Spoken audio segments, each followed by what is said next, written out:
Welcome to the Celtic Llama. In this video, I'll be showing you how to do the knit cast on method. This is super fun.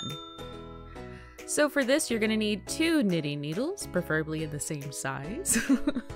And we're gonna start off by creating a slip stitch and putting that on one of your needles. Now what we're gonna do is we're gonna hold this in our normal hand we would use for when we're knitting. Fight with your yarn just a little bit. And how this is ended up working is the first little bit is going to look like we are going to knit. Super easy, right? So just insert your needle through the back, wrap your string, and pull through.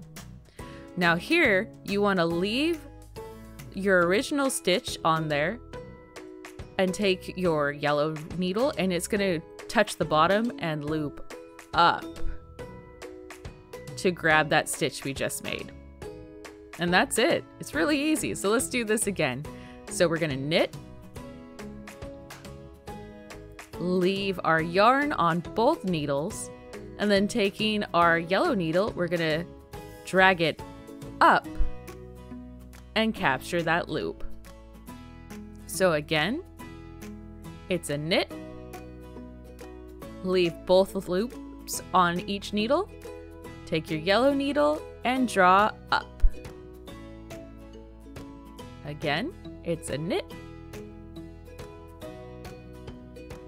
leave both loops on your needles, and then take the yellow needle and pull up. And that's it. That's how you do the knit cast on method. Super fun. If you found this video helpful, please do give it a like, and I really do hope that you have a happy knitting day.